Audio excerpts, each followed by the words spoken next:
akar konflik di Timur Tengah. Pasal apa kita nak kena faham akar konflik di Timur Tengah? Kena faham balik isu asas dia. Bukan bincang runcit-runcit. Isunya apa? Isunya sekarang ni, dunia ni berdepan dengan segala peperangan, konflik di rantau Timur Tengah ni kan. Orang nak tengok pasal apa perang banyak kat sana. Pasal apa konflik banyak kat sana. Pasal apa pelarian tu banyak datang pada sana. Memang ditakdirkan rantau Timur Tengah ni memang rantau berperang. Memang tak boleh aman ke? Sebab apa? Sebab mereka ni berbeza agama. Sebab mereka tak boleh terima agama lain. Sebab kat sana majoriti Muslim, majoriti Arab tak boleh terima orang lain. Betul ke macam tu? Adakah memang daripada dulu lagi rantau tu perang? Kalau kerana beza, pasal apa kita dekat ASEAN kita tak perang? Kita lagi beza agama banyak. 10 negara ASEAN, 3 saja yang majoriti Muslim. Kemudian 3 lagi majoriti Buddha. 1 majoriti Kristian.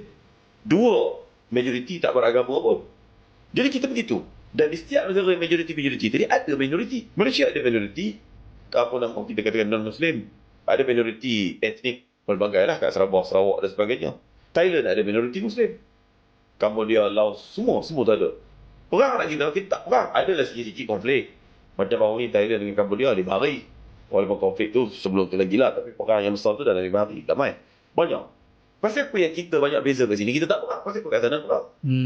Sebab tu saya nak ajak pergi kepada akar konflik. Balik kepada akar konflik. Akar konflik di soalan tadi, pasal apa jadi perang? Pasal apa yang orang ni nak perang kan? Dia nak bergaduh ni pasal apa? Sebab dia, kerana munculnya sebuah negara tahun 1948. Negara yang pakai bendera biru putih tu. Pasal apa jadi perang? Pasal dia tubuh negara atas tanah curi. Dia curi tanah orang. Ada tanah orang dibeli apa semua, tapi banyak dicuri. Paling besar dicuri tahun 1948. Peristiwa Nakbah. Bila datang peristiwa Nakbah, apa benda peristiwa Nakbah ni?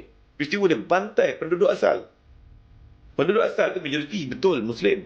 Kristian pun ada, George Habash. Dan kumpulan-kumpulan dia. Yahudi sendiri pun ada. Dia bantai penduduk asal, hantam dia, bunuh dia, bakar kampung dia sampai mereka terpaksa keluar. Banyak mana? 750,000. Itu catatan rasmi. Tapi dalam arsip di Tel Aviv sendiri mengatakan 800,000. 700 ke 800, semua mereka itu adalah 75% daripada population asal.